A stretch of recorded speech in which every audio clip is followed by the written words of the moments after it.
नमस्कार विद्यार्थियों, कल हमने किया था क्लास 10वीं के भूगोल का पहला पार्ट। विद्यार्थियों, आपने वो वीडियो बहुत पसंद किया है, इसीलिए आज करते हैं उसी पहले पाठ के महत्वपूर्ण शब्दावली तथा उसी पाठ्य पुस्तक वाले प्रश्न। चलिए करते हैं स्टार्ट आज का पाठ। पहली बात करते हैं सतत पोषणीय विकास की।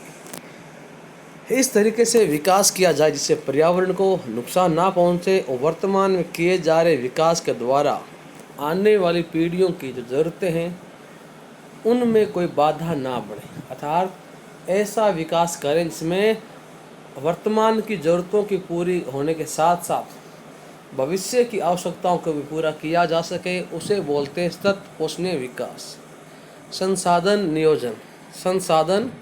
नियोजन ऐसे उपाय अथवा तकनीक जिनके द्वारा संसाधनों का उचित उपयोग सुनिश्चित तरीके से कर सके। संसाधन संरक्षण संसाधनों का न्याय संगत और योजनाबद्ध प्रयोग जिससे संसाधनों का अपव्यय ना हो, उसे बोलते हैं संरक्षण। मतलब हमने संसाधनों का उपयोग तो किया है परंतु बिल्कुल सही ढंग से किया है, योजना के अनुसार किया है, इस तरह से किया है कि हमने संसाधनों को बिल्कुल बर्बाद नहीं होने दिया। भूमि निम्नीकरण मतलब मानव की और प्रकृति की विभिन्न क्रियाओं के द्वारा वो भूमि जो कृषि के लायक नहीं रहती, जब मतलब वो ऐसी कोई भूमि जो कृषि के लायक नहीं है उससे आप निम्नीकरण भूमि बोल सकते हैं। निवल अथवा शुद्ध बोया गया क्षेत्र वह क्षेत्र जहाँ वर्ष में एक या एक से अधिक बार खेती की जाए उसे निवल क्षेत्र कहते हैं या शुद्ध बोया क्षेत्र भी कहते हैं। अब कुल बोए क्षेत्र या कुल बोया गया क्षेत्र क्या होता है? शुद्ध बोए गए क्षेत्र में प्रति भूमि को जोड़ना। अब प्रति भूमि आप लोग होती क्या है? तो प्रति क्या होती है? वह एरिया, आप अगर गांव से आते हो या आपका जो खेती बाड़ी में काम है तो आपको पता होगा कि हम 100% खेत पर खेती नहीं करते, कुछ भाग हम खेत का खाली छोड़ देते हैं। तो वो खाली भाग होता है ना जहाँ पर हमने खेती नहीं की है, उसको ही बोलते हैं प्रति भूमि, जहाँ हम खेती नहीं करते। तो कुल बोया गया क्षेत्र क्या होगा? शुद्ध प्लस उसमें प्रति भूमि को जोड़ते हैं, उसे कुल बोया गया क्षेत्र कहते हैं। बंजर भूमि वह एरिया जहाँ कोई भी पैदावार नहीं होती, मतलब आपके खेत का या आपके गांव का वह ऐसा जहाँ कुछ उगता नहीं हो या जहाँ पर कोई पैदावार नहीं होती हो, उसे हम बंजर भूमि कहती हैं। यह भूमि अक्सर पहाड़ी में रेतीली और दलदली होती है। लेटेराइट मृदा अधिक वर्षा वाले क्षेत्र में मिट्टी का ऊपरी एरिया बहुत तेजी से कट जाता है, उसे लेटेराइट मृदा कहते हैं। उस कटाव से जो मृदा बनती है उसे लेटेराइट मृदा कहते हैं। मृदा अपरदन प्राकृतिक कारणों से मृदा का एक स्थान से हटना। उत्खात भूमि चलते हुए जल और पवनों के द्वारा भूमि का अपरदन होता है और अपरदन होने के बाद जो भूमि बचती है उसे बोलते हैं उत्खात भूमि बोलते हैं। अब करते हैं स्टार्ट, पाठ्य पुस्तक वाले प्रश्न करते हैं। लोहा ऐसा किस प्रकार का संसाधन है? पहला ऑप्शन है नवीनीकरण, दूसरा है प्रवाह, तीसरा है जैव, चौथा है अनवीकरणीय। विद्यार्थियों, आपको उत्तर आता है तो आप कमेंट कीजिए। इन सभी प्रश्नों का उत्तर अपने लास्ट में दूंगा, सभी इकट्ठा दूंगा। दूसरा है ज्वारीय ऊर्जा कौन सा संसाधन है? पुनः प्राप्ति योग्य, अजैव, मानवकृत, चक्रीय। इसका भी आप कमेंट कीजिए। फिर पंजाब में भूमि निम्नीकरण का मुख्य कारण क्या है? अधिक खेती, अधिक सिंचाई, वनों का उन्मूलन, पशुओं का चरण। नंबर 4, सीढ़ीदार खेती कहाँ करते हैं? पंजाब, यूपी, हरियाणा, उत्तराखंड। नंबर 5, इनमें से किस राज्य में काली मिट्टी मिलती है? जम्मू, राजस्थान, गुजरात और झारखंड। तो विद्यार्थियों, पहले प्रश्न का उत्तर था ए नवीकरण योग्य, क्योंकि लोहे को अगर आपने एक बार उपयोग में ले लिया, मतलब ज़मीन से जब एक बार लोहा, कच्चा लोहा निकल गया, तो उस बनाई वस्तु को आप दोबारा कच्चा लोहा पर नहीं बना सकते। तो ये होता है। ज्वारीय ऊर्जा क्या है? पुनः प्राप्ति योग्य है, मतलब इस ऊर्जा को दोबारा से प्राप्त कर सकते हैं। पंजाब में जो खेती होती है उसका, ये क्या हो गया,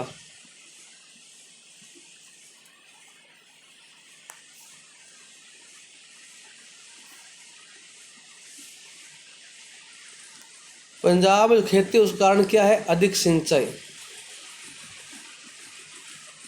और सीढ़ीदार खेती होती है उत्तराखंड, क्योंकि पहाड़ी एरिया है तो वहाँ सामान्य खेती आप कर नहीं सकते।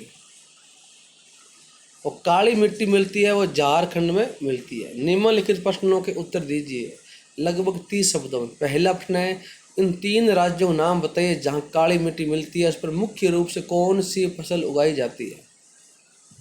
तो काली मिट्टी का रंग काला होता है, इन्हें रेगर मिट्टी भी कहते हैं। लावे से बनती है मिट्टी महाराष्ट्र, सौराष्ट्र, मालवा, मध्य प्रदेश, छत्तीसगढ़, पठार मिलती है। काली मिट्टी कपास की खेती के लिए बहुत अच्छी होती है, इसलिए काली कपास मृदा के नाम से भी जाना जाता है। प्रश्न नंबर 2, पूर्वी तट के नदी डेल्टाओं में किस प्रकार की मिट्टी मिलती है? इस प्रकार की मृदा की 3 विशेषताएं बताइए। पूर्वी तट नदी डेल्टा पर जलोढ़ मिट्टी मिलती है।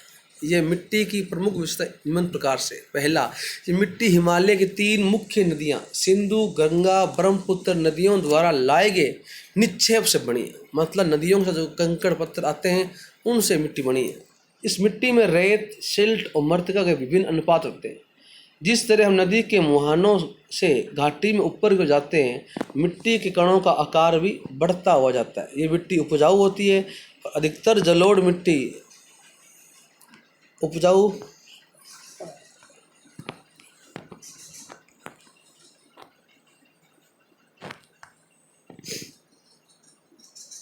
पोटास, फास्फोरस, चूना होती है, जो गेहूं, चावल, गन्ना, अनाज और दलहन की फसल के लिए क्या होती है? उपयुक्त होती है। अधिक उपजाऊपन के कारण जलोढ़ मिट्टी वाले क्षेत्रों में गहन कृषि भी की जाती है। फिर पहाड़ी क्षेत्रों में मृदा अपरदन को रोकने के उपाय। मृदा के कटाव या उसके बहाव की प्रक्रिया को मृदा अपरदन कहते हैं। विभिन्न मानवीय क्रियाओं से और प्राकृतिक क्रियाओं से मृदा का अपरदन होता रहता है। पहाड़ी क्षेत्रों में मृदा अपरदन को रोकने के विभिन्न उपाय हैं। पहला, पर्वतीय ढालों पर समोच्च रेखा के समांतर हल चलाने से जल का बहाव कम हो जाता है। ऐसी खेती को समोच्च जुताई कहते हैं, मतलब समान ऊंचाई पर, मतलब एक होता सीढ़ी नुमा खेती उस टाइप में। इसके अलावा यहाँ सीढ़ीदार खेती मानते हैं जो अवनलिकाएं अपरदन को रोकती है। पश्चिमी और मध्य हिमालय में सोपानदार को ही सीढ़ीदार कृषि कहते हैं। ऐसी कृषि की जाती है। पर्वतीय क्षेत्रों में पट्टी कृषि के द्वारा मृदा अपरदन रोकते हैं। इसमें बड़े खेतों को पट्टियों में बांटा जाता है। फसलों के बीच में घास की पट्टियां उगाते हैं और ये पवनों के बल को कमजोर करती है। मतलब फसलों के बीच बीच में इस तरह घास उगाई जाती है ताकि हवाएं चलें तो इन फसलों का नुकसान कम से कम हो। इसके अलावा पड़ते ढालों पर बांध बनाकर जल प्रवाह को समुचित ढंग से खेती के काम में लाने का प्रयास किया जाता है। मिट्टी को रोकने वाले बांध अवनलिकाओं के फैलाव को रोकते हैं। फिर अजैव संसाधन क्या होते हैं? विद्यार्थियों कल इस टॉपिक पर अपने पूरी चर्चा कर चुके हैं। जैव संसाधन वे संसाधन की प्राप्ति जीव मंडल से होती है जिनमें जीवन होता है, वो जैव है। नाम से ध्यान पड़ रहा है, जिनमें जीवन है वो जैव है। जैसे मनुष्य, वनस्पति, प्राणी, पशु, मछली इत्यादि। वही अजैव जीवन नहीं है, अतः वे सभी वस्तु जो निर्जीव है, जिनमें जीवन नहीं है, वो अजैव संसाधन कहलाती है। चट्टान, मिट्टी, धातुएं इत्यादि। निम्नलिखित प्रश्नों का उत्तर 120 शब्दों में दीजिए। पहला प्रश्न है, भारत में भूमि उपयोग प्रारूप का वर्णन कीजिए। 1960-61 से वन के अंतर्गत क्षेत्र में वृद्धि क्यों नहीं हुई है? इसका क्या कारण है? तो भारत में भूमि का उपयोग अलग अलग प्रकार के कार्यों में किया जाता है। कुल भूमि में से 93% भाग का ही उपयोग आंकड़े मिलते हैं। कुल भूमि में से 46.6% भूमि शुद्ध बोए गए क्षेत्र के अंतर्गत आती है। वह 22.5% विद्यार्थियों, इस प्रश्न में को ओनली आपको आंकड़े मिलेंगे, इस प्रश्न को ढंग से पढ़ लेना। 13.8% बंजर है जो कृषि के योग्य नहीं है। 7.7% भूमि परती है। 4.8 चारागाह वाली है। 4.6% बंजर भूमि है। वर्ष 1960-61 से वन के क्षेत्र में वृद्धि तो हुई है, किंतु वृद्धि क्या मामूली है। राष्ट्रीय वन नीति, ये जानना भाई, राष्ट्रीय वन नीति कब बनाई गई? सबसे पहले 1952 में। उसके अनुसार 33% भाग पर वन होने चाहिए, किंतु भारत में बढ़ती जनसंख्या, अधिक उद्योग के कारण लगातार वनों के कटाव बढ़ी हो रही। देखो, वन बढ़ने चाहिए लेकिन भारत में वनों का कटाव बढ़ रहा है। लगातार भूमि के उपयोग कारण भू संसाधन का निम्नीकरण हो रहा है। अधिक वन पर्यावरण को संतुलित करते हैं, मृदा अपरदन को रोकते हैं। पर्यावरण को इसलिए अधिक से अधिक वृक्ष लगाकर वनों के परसेंट को बढ़ाना आवश्यक है। अब अपने बचता है परियोजना वाले कार्य। देखो विद्यार्थी, ये प्रश्न एग्जाम में नहीं आते, सिर्फ अपने वो कहते ना, वो अपने को कितना नॉलेज हुआ है उसके लिए प्रश्न होते हैं आपकी किताब में। जब भी किसी पार्ट में प्रश्न कम होते हैं तो साथ में प्रश्न में जोड़ देता हूँ ताकि आपके सामने तैयारी भी हो जाए समझ। पहला, अपने आसपास क्षेत्रों में संसाधन का उपयोग और संरक्षण को दर्शाते हुए एक परियोजना बनाई। मतलब विद्यार्थियों को अपने एरिया के अंदर कोई संसाधन मिलता हो, मतलब आपके एरिया में कोई भी इस प्रकार का संसाधन, पेड़ पौधे हैं, खनिज है, मिट्टी है, उनके बारे में आपको लिखना है कि उनका क्या उपयोग करते हैं और उनका दुरुपयोग क्या हो रहा है, उनको आप किस तरह से बचा सकते हो। आपको एक चार्ट बनाना है, इस तरह के आपको एक मॉडल बनाना है। इसमें विद्यार्थी बताएंगे भाई उनके एरिया में कौन संसाधन है, उनका यूज क्या है, उनको बर्बादी से किस तरह आप बचा सकते हो। फिर प्रश्न नंबर 2, आपके विद्यालय में उपयोग किए जा रहे संसाधनों के विषय पर क्लास में चर्चा करें। यहाँ आप क्लास का जो अध्यापक है वो विभिन्न विद्यार्थियों के बीच में चर्चा करवाएगा इस टॉपिक पर कि आपके विद्यालय में कौन कौन संसाधन है जिनका विद्यार्थी और स्कूल का स्टाफ यूज़ कर रहा है, उनमें आपस में आप चर्चा करेंगे। फिर है वर्ग पहली को सुलझाइए। आप किताब में पहली दी हुई है, ऊर्ध्वाधर और क्षितिज। ऊर्ध्वाधर बोलते हैं ऊपर से नीचे की ओर, क्षितिज बोलते हैं बाएं से दाएं, दाएं से बाएं, जो भी आप बोलते हो वैसे दिया हुआ है। पहली के अंदर क्या है, अंग्रेजी शब्द में कुछ प्रश्न पूछे हुए हैं, उनके आपको नाम ढूंढने हैं। तो पहला है भूमि, जल, वनस्पति, खनिज, प्रकृति से मतलब क्या बोलते हैं, तो आप बोलते हैं रिसोर्सेस, मतलब संसाधन बोलते हैं। फिर नवीनीकरण योग्य संसाधन का एक प्रकार, मतलब खनिज, मिनरल्स बोलते हैं। उच्च नमी रखाव क्षमता वाली मृदा, मतलब वह मिट्टी इसमें लंबे समय तक नमी रहती है, वह काली मिट्टी, ब्लैक सॉइल। फिर मानसूनी जलवायु में अत्यधिक निक्षालित मृदा, मतलब जो मिट्टी अधिक समय तक नमी को रोके नहीं रखती, या अधिक वर्षा के कारण जो मिट्टी बन जाती है, भूमि की ऊपरी परत से के हटने से जो मिट्टी बनती है उसे बोलते हैं लेटेराइट सॉइल या लेटेराइट मृदा। इसके अलावा मृदा अपरदन को रोकने वाले बड़े लेवल पर जब आप पेड़ लगाते हो, मतलब मिट्टी के कटाव को रोकने के लिए जब आप एक लाइन में एक सीरीज में पेड़ लगाते हो उसे क्या बोलते हैं, बोलते हैं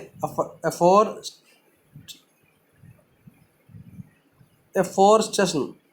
फिर भारत के विशाल मैदान किस प्रकार की मिट्टी से बने हुए, वो एलुवियल सॉइल। तो विद्यार्थियों ये थे आपकी किताब के प्रश्न, इनको आप सोल्व कीजिए, याद कीजिए। विद्यार्थियों स्कूल जल्द ही खुलने वाले हैं। मेरे को यही है कि स्कूल जब तक खुले उससे पहले तक आपके लगभग सारे पार्ट एक बार हो जाएं, ताकि जब भी आप स्कूल में एंटर करो तो आपको जो टीचर पढ़ाए तो आप बिल्कुल यूँ ना लगे हमने ये चीज़ कोई पढ़ी नहीं। तो विद्यार्थी वीडियो पसंद आए तो लाइक कीजिए, कमेंट कीजिए, शेयर कीजिए। धन्यवाद।